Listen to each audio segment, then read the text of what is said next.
Welcome back to the second session of the module 1 of the Unix programming. It is a fifth semester subject.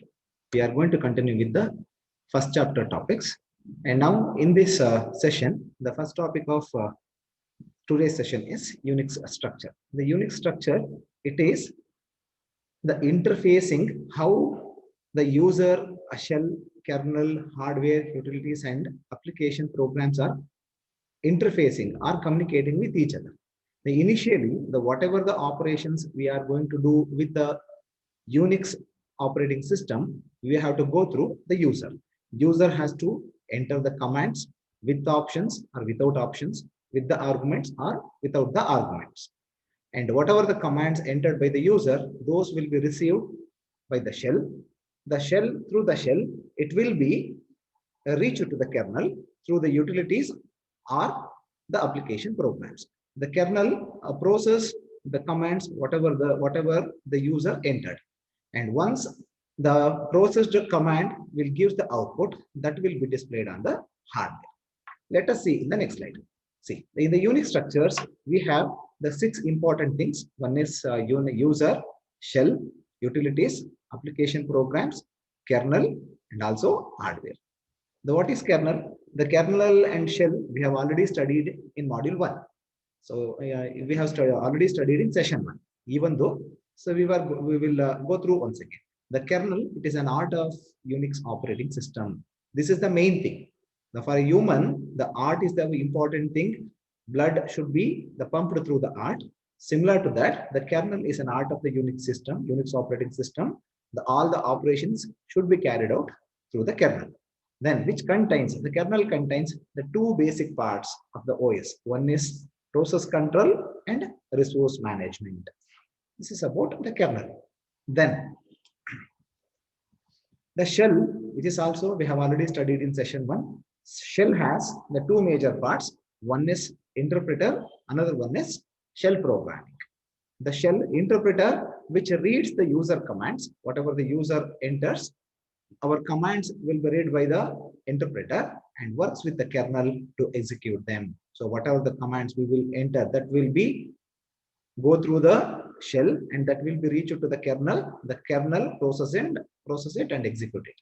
The shell programming, which always allows us to write the shell script. Shell script means what? The shell script means say simple programs. By using the Unix commands, we are going to write programs which are called as shell scripts. These 2 are the parts of shell. A shell script is a file. A shell script is a file that contains the shell commands, which contains the shell commands. We have the plenty of commands in shell Unix operating systems. All the shell commands will be kept in a separate file. So to perform a specific operation or particular operations. This shell script, which is also known as shell program. And the Unix structure has the 5 different types of shells. So which will be used? Any types of shells we can use. One is Bourne shell, the Bash shell, C shell, TC shell, and Korn shell. So depending on the usage, we can use any one. And almost all the shells will give us the same operations. Okay, the Bourne shell by Steve Bourne at AT&T Labs. It is the oldest shell programming. And the next one, the enhanced version of Bash shell it's a Bourne shell. And C shell, it was implemented by Bill Joy at Berkeley. The commands, whatever the commands we will be using in C shell, those are all similar to C statements. And later there will be one more shell in Unix structure, which is TC shell, which is compatible version of C shell. So whatever the commands we are going to execute with C shell, almost all the commands we can execute in TC shell. And then we have the latest and powerful shell, which is called as Korn shell. The Korn shell, which is developed by David Korn at AT&T Labs, which is the newest and the powerful shell. And next part of Unix structure is utilities. The utilities, it is a standard Unix program that provides a a support of user, which provides the support for the users. So which receives the commands from the user through the shell and which will be passed to the kernel through the utilities. There will be three common utilities we have in Unix structures. One is text editor, search programs, and sorting the programs. And one more part of Unix structure is, which is applications. The application, these are the programs that are not a standard part of Unix, but which will be very useful. So which is written, these application programs can be written by the system administrators, professional programmers, or users, which provides an extended capability to the system. The next topic will be the POSIX and single Unix specification. The what is POSIX and what is a single user specifications? Let us see in this slide. So earlier, the Dennis Ritchie's the decisions to rewrite the Unix programming or Unix operating system in C did not quite make Unix very portable. The main intention of the Dennis Ritchie's to rewrite the Unix in C programming is to make the Unix as very popular or very portable. But this did not quite make the user Unix very portable. The Unix fragmentations and the absence of single conforming standard, which is adversely affected the development of portable applications. So whatever the intentions they had, that does not met. So for that, for the first time, AT&T Labs, they have created one system called SVID, which stands for System 5 Interface Definitions. This is the first, the POSIX standard. The later, there was one more POSIX standard, which is XBAR guide, which in short, which we can call it as XPG, which this is the product, these products, the conforming to this specification were branded, which is Unix 95, Unix 98, or Unix 03, which is depending on the versions of the specification.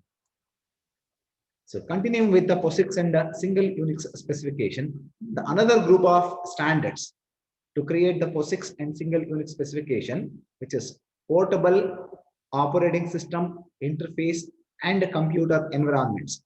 In short, which is called as POSIX. This is the actual standard created for POSIX. They were developed at the behest of the institutions of, which is called as IEEE, Institution of Electrical and Electronics Engineers. The POSIX refers to the operating system in general, but it was based on the Unix operating system. There are two standards in the POSIX family, which are known as, the one is POSIX.1 and POSIX.2. The POSIX1 which specifies the C application programs interface the system calls, whereas in POSIX.2, which deals with the shells and utilities. In 2001, continuing with the POSIX and the single Unix specification, in 2001, a joint initiative of XOpen and IEEE resulted in unification of these two standards. These two standards means the POSIX.1 and POSIX.2. So this is the single Unix specification version 3, which is called as, in short, which is called as SUSV3. And with respect to this, the POSIX and single Unix specification, there is a concept called as, there is an approach called as the write once adopt anywhere approach. To this development means the user can write the software at any system only one time, but that can be easily ported or adopted to any Unix machine with minimum modification. So which is a part of the POSIX. We make a reference to POSIX throughout this text, but these references should be interpreted to mean the SUSV3 as well. The next topic will be what are the general features of Unix commands or the command structures. You can observe this image or figure. There are three parts. One is input sources, and output sources or output destinations, and in between we have the commands. The whatever the commands we are going to enter in Unix shell or prompt, that can be received through the input sources. There are plenty of input sources we have, but here in Unix, to receive the Unix commands, we have the by default the input source, which is keyboard. Whatever the commands you want to enter, that you can type through the keyboard. And then suppose if you have any commands or shell scripts with some disk, it may be hard disk or it may be some temporary storage, you can receive the input commands through the disk files. And also you can receive some important commands through the system as system files. System files means Unix as its own file system or file system file. So through that or from that, you can receive the command. The whatever the command we will receive through the shell, that will be sent to the kernel, and that will be processed, and finally that will be sent to output destinations. We have different output destinations here. We have one is the monitor, which is a default output destinations. If you do not want to display in monitor directly, you can print that through the printer, or you can send the output to the system files. As we have received the input commands through the from the input system files, you can also send the output to system files. And similar to disk files, which we have receive the commands from disk files, we can send the output of a particular command to the disk files. This is the simple command structure of Unix commands. See, in continuing with the command structures, the commands are entered at the shell prompt. Whatever the commands we are going to enter, that should be entered at the shell prompt. And the components of these command lines are, what are the components of command lines? There will be three things. One is verb, next one options, and third one commands. The verb means it is a general command. The name of the command. What is the verb means? Here it is the name of the command to perform a particular operations. The options are, there may be, it is an optional thing. It may require or it may not require. The command modifier usually which contains only one character preceded with either plus symbol or minus symbol. And the third one, the third component of command line is the command arguments. The command arguments, again, it is an optional thing. Some commands may not require the commands, or some commands may require the arguments. The arguments, the number of arguments in a command line, that will be depending on the commands. The arguments can be, which will give the more information, the object identifiers and name of the files. It may be, the arguments may be some more informations or object identifiers or name of the files. You can see the example. The example of general form of Unix command is, see, the dollar is a shell prompt. There will be a verb. This verb is a command, and there will be an option or number of options. There will be a single argument or n number of arguments. So the verb, it is a command name, indicates what action is to be taken. What action is to be taken by the kernel. And this action concept gives us the name verb for action. And the second one, option, which modifies how the action is applied. That may contain single. It is a plus symbol. The option may be comes with a plus symbol or minus symbol. And the argument, the third component of command line is argument. The argument that provides additional information to the command. Where note, the option must come after the command and before any command arguments. The option should not appear after the main arguments. It should be at the end of the command line. However, some options can have their own arguments. If options are enclosed within the square brackets, then options are not mandatory, else it is compulsory. Yeah. See, in the next topic, we are going to understand some of the basic commands. The first command we are going to learn here is the date command. The date is a command which gives you the current system's the local time, date and time. See, whatever the date, it is an inbuilt command. It will be considered as a system. It will be located in system files. We are fetching this command from the system files. That command will be executed and the output will be displayed on the output destination, which is in the monitor screen. See, this is the general format of date command. The date is a command. This we will consider as a verb, and there will be or there will not be options, and there may be arguments at the end. And commonly, the one option we are going to use is minus u. The minus u indicates the universal option we are going to use. Let us see what is minus c in the upcoming slides. See, the date command, which displays the system date and time. Whatever the date and time it is going to display, that will be the local date and time. It means normally Indian standard. If you are in India, it will shows the Indian standard time. That is depending on your system date and time. If the system is local, that means your own area, it is the current time.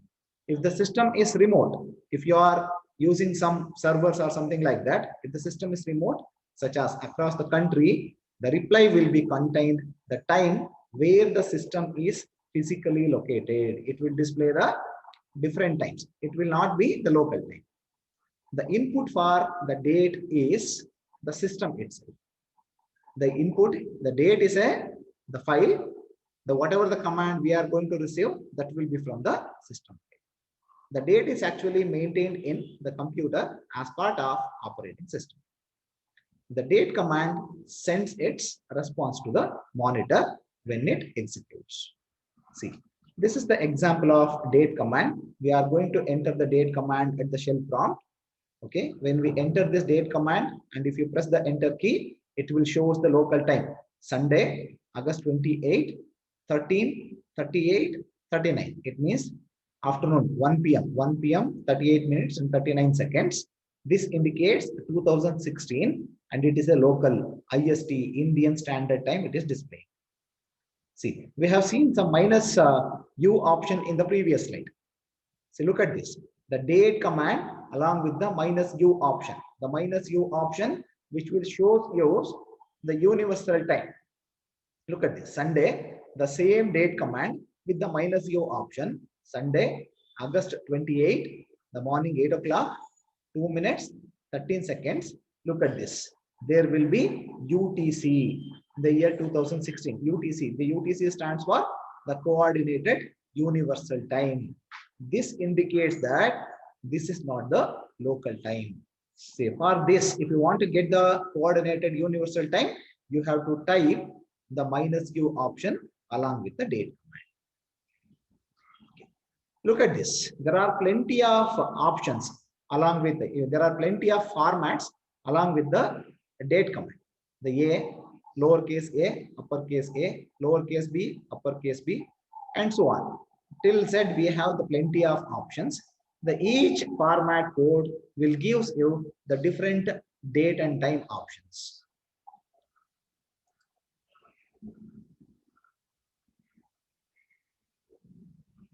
Look at this, minus a, the abbreviated, it will be abbreviated the weekday name such as Monday. If it is in uppercase form A format, the full weekday name, the Monday complete, it will be shown MONDAY, whereas in the first format it shows MON, only MON it will be displayed.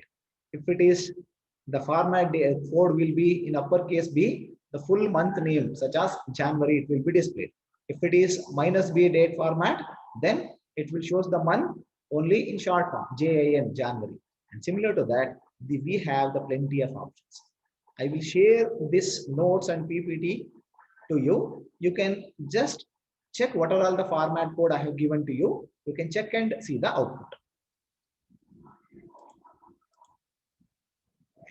Okay. And at the end of this presentation, I am giving you the 10 important the multiple choice questions. You can think of the questions something like the kernel is a or kernel is an dash of the Unix system.